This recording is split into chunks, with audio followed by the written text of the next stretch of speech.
This is the way we start today's video, which is kind of a non-video. Oh boy.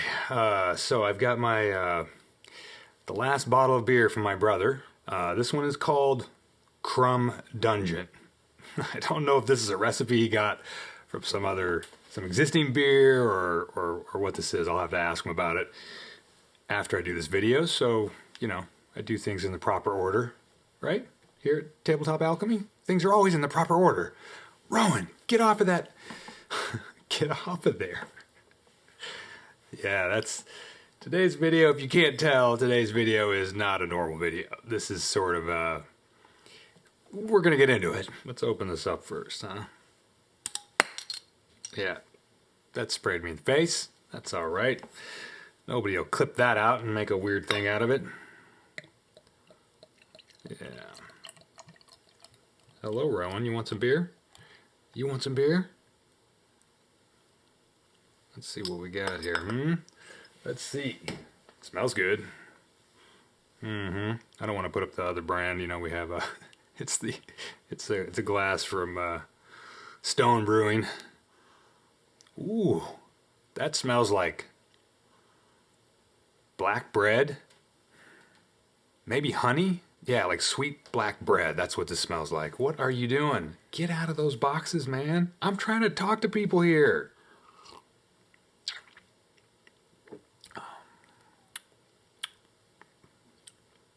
Ooh, 8.9% ABV.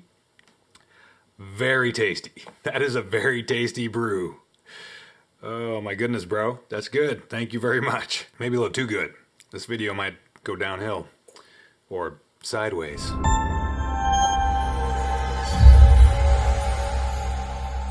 Greetings, good humans, and welcome to Tabletop Alchemy, where sometimes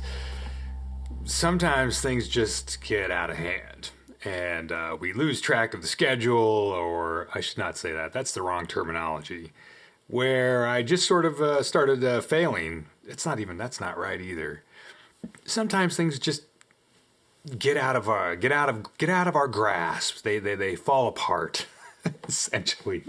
This is completely unscripted. There's no teleprompter over there. I should take a picture so just to prove it. This may or may not be edited. It's gonna have to be edited at some point, sure.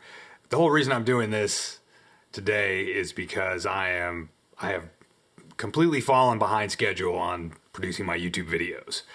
The reason for that is my day job stuff. That's the reason. We have this convergence of a lot of projects, like just a bunch of projects, all from different clients sort of came together, and they all had due dates in this same like 3 or 4 week window, starting like 2 weeks ago, going out for another 2 weeks. Plus we're still producing this 20 episode second season of the PBS show that we do. This is almost in real time. I'm recording this Sunday, the Sunday before this video drops, because it's literally the only day I have to record something and to be able to get it out for Thursday. I don't want to miss a day, and I apologize to you guys that it's not necessarily a hobby-related video kind of in any way.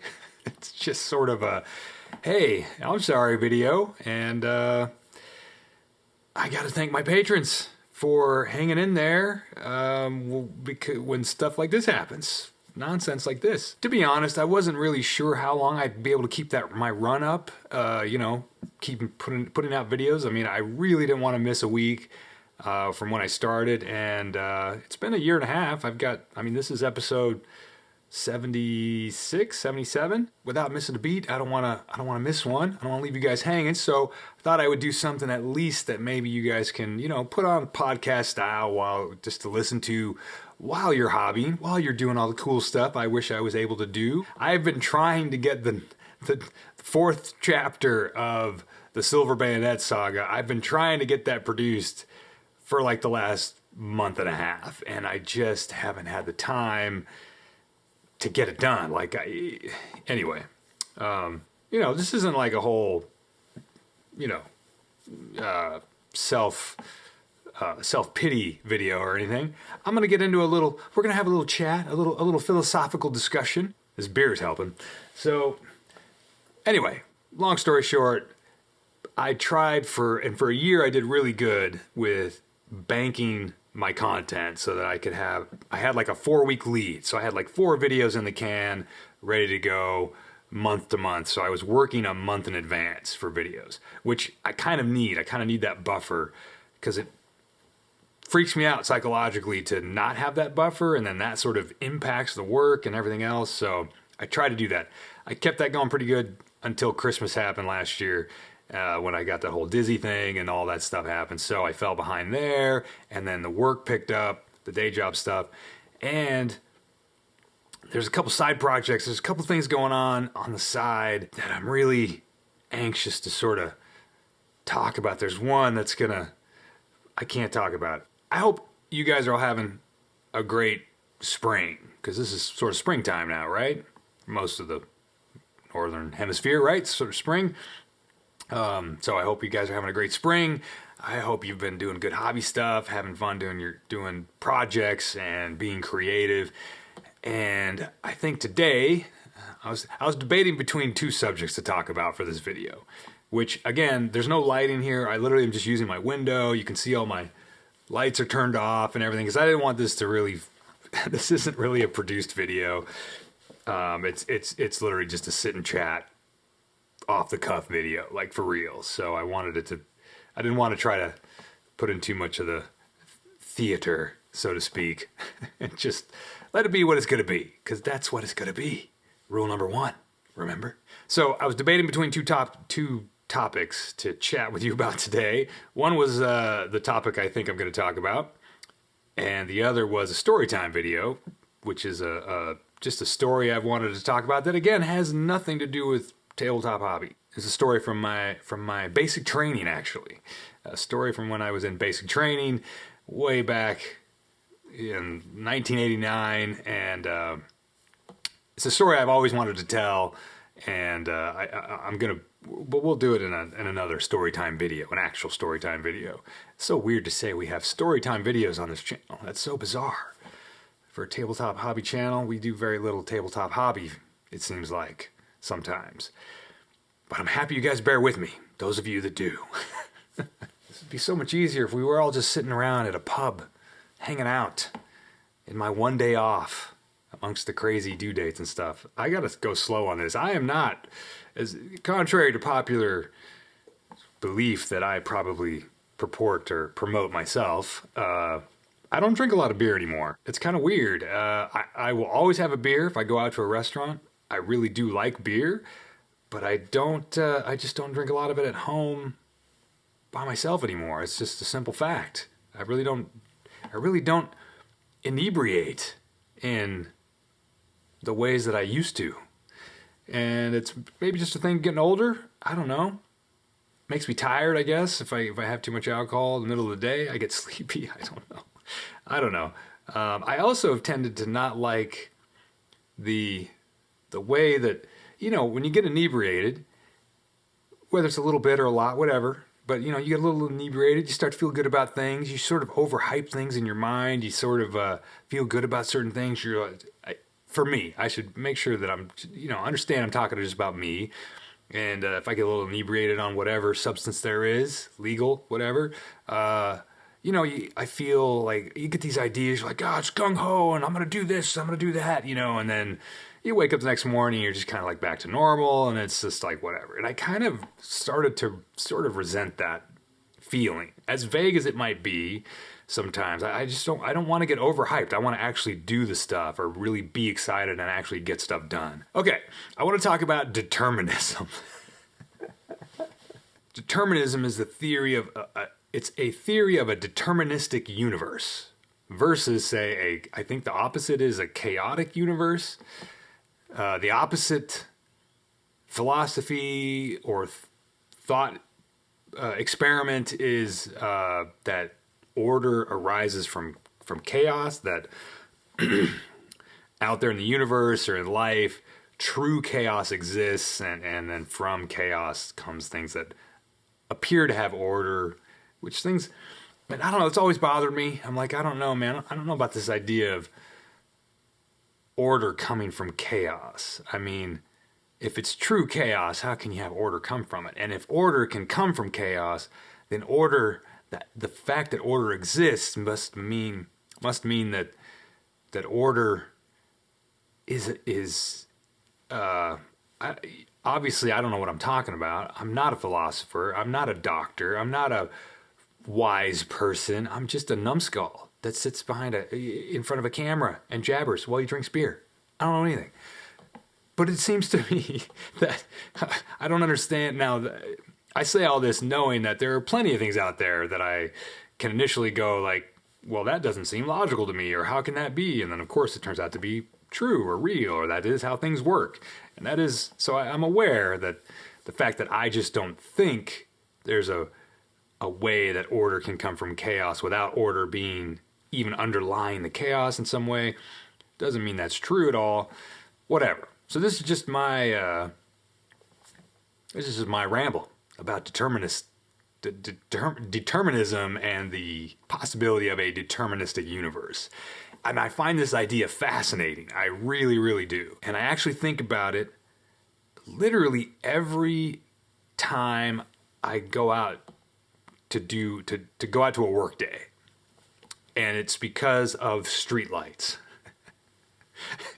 I get in my car, I drive out of my apartment complex, and I go to the intersections I normally go to, and I go through them, and I always think, how this streetlight thing, where I pull up to a streetlight, how it fits into the deterministic universe sort of thing.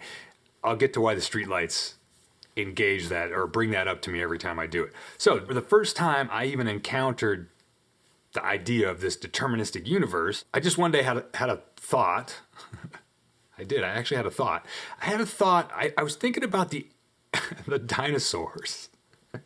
So we got streetlights, we got dinosaurs, and what other weird stuff can I bring in? Anyway, I was thinking about the dinosaurs, but more specifically, I was thinking about the asteroid that hit the Earth that killed the dinosaurs or caused the, global cooling or the big clouds of ash or whatever, destruction, mass destruction of the dinosaurs. And I was thinking of that asteroid, and I was like, so the asteroid, everything's in motion, our solar system's cruising around, the Earth is spinning, and an asteroid comes in, pow, hits our planet.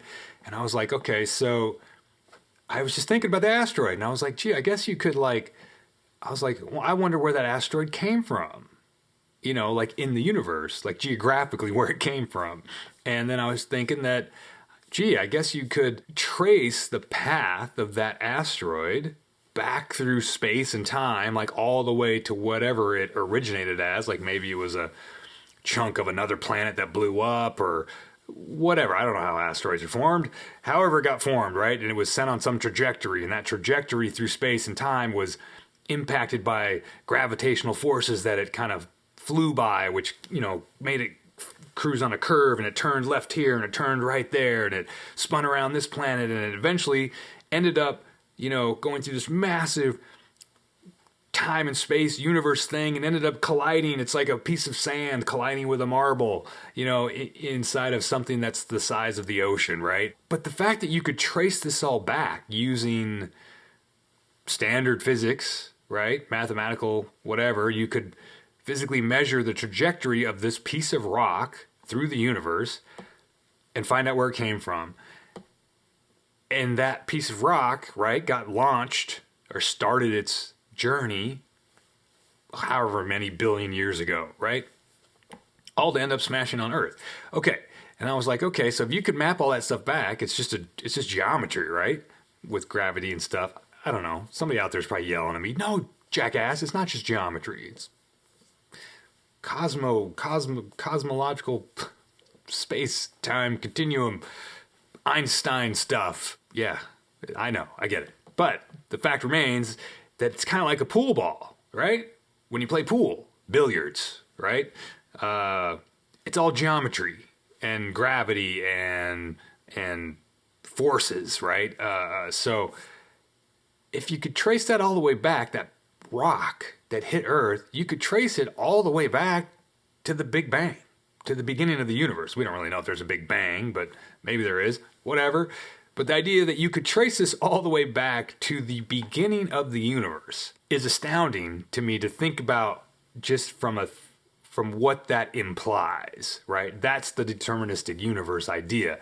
That everything, the starting state of the universe, not only resulted in where you and I are literally sitting today, physically, while you're watching this video, me while I'm sitting here talking to you about this thing, all of the conditions at the start of the universe propagated forward to result in this exact moment that we're experiencing right now. And if the starting state of the universe was recreated and everything was exactly the same, right? All your atomic particles are in the exact same positions. If you had this little thing that's going to become this big bang and everything in that little thing is exactly the same as it was for our universe's big bang, if all of the state of everything and the weights of everything and all that stuff was exactly the same and it pops, we would have the same, you and I would be sitting in the same positions right now having this conversation, which is bizarre. It means that everything from the beginning of the universe was always going to happen the way that it happened. And that is determinism. And so that propagates, that thought idea propagates out into everything, right? Which actually does result ultimately in this idea we have a free will, and then there's people now saying, well, we don't have free will, we only have the illusion of free will because we can't see the future, but we only need the illusion of free will to feel like we have free will, which allows us to live life, because if we already, if we knew the future, it doesn't, like, we don't operate that way, so we don't see the future, so we operate as if we have free will, and we don't, maybe. My buddy was freaked out. He's freaked out because he's like, I don't like the idea that I don't have free will. That's craziness. It sucks. Because then I would just go be a bum then if I don't have any free will. And it's like, that's not how it works, right? Like, just the fact that if you acknowledge, or you're like, okay, I'm going to subscribe to this belief, and a belief is, again, I've talked about this before, belief just means you're believing something that you don't actually know if it's true or not. You're just believing that it is, right? There's all kinds of rabbit holes we could fall into in this topic. But the fact that you're like, if you subscribe to the belief that this is a deterministic universe, everything that you're going to do, everything that you did, everything that you're going to do, it's all inevitable. It's all going to happen the way it was always going to happen. Gives you license to become a bum. That doesn't really hold any water, because you're just deciding to be a bum. And then if you did become a bum because you subscribe to that belief, then that means you always were going to do that. Okay, that's fine. But you don't have to think that way. You can just, again, we have the illusion of free will. You decide, well, I'm not going to be a bum. I'm still going to go out and try to do my things, whatever. And that's always what you were going to do as well. So I guess, like, in the end, that whole concept, the deterministic universe,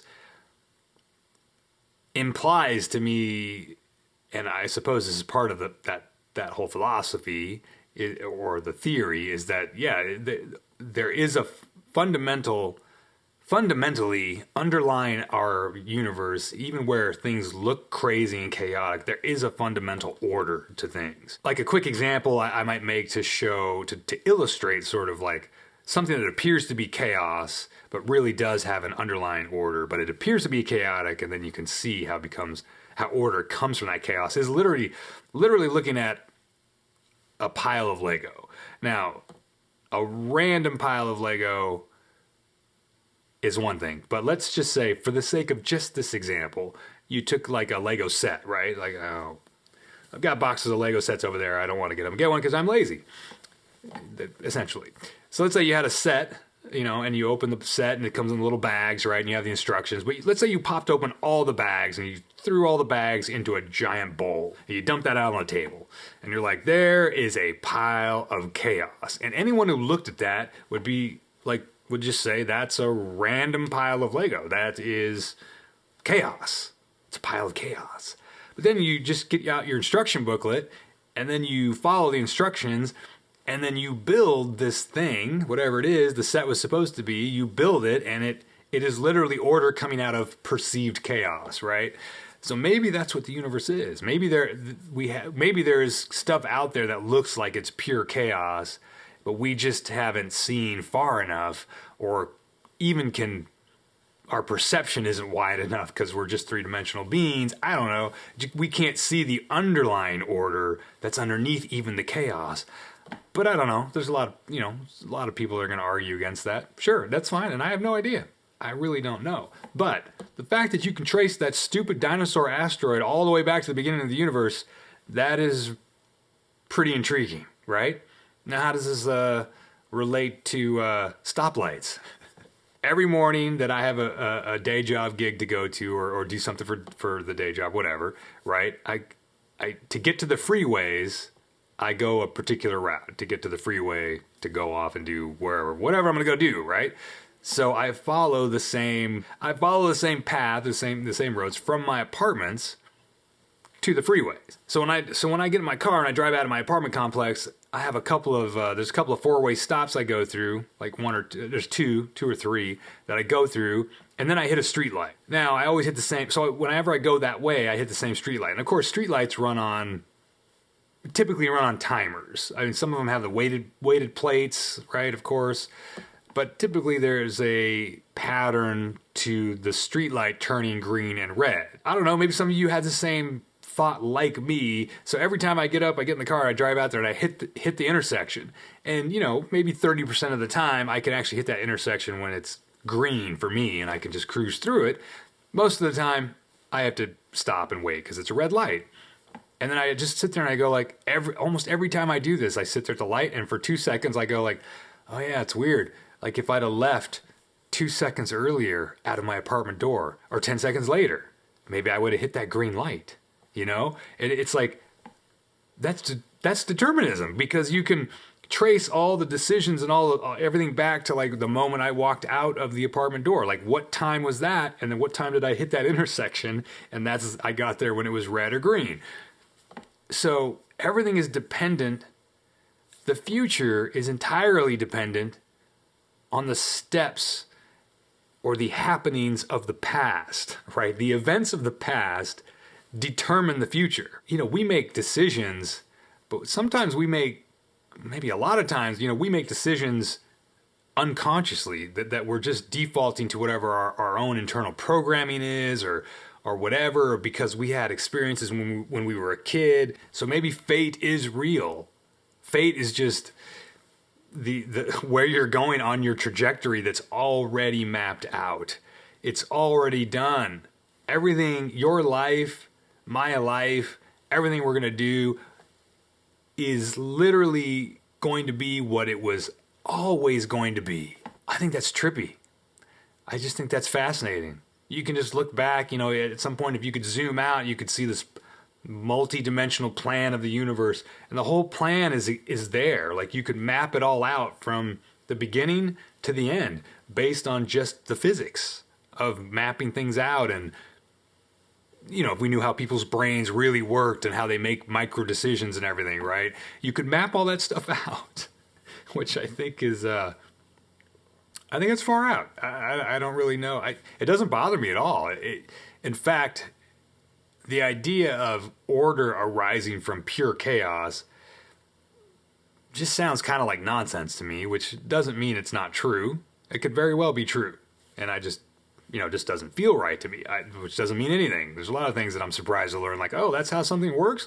Wow. And you see like how it works and you're like, I would have never guessed that. So yeah, there's obviously that whole facet to everything, but I do really like the idea of determinism.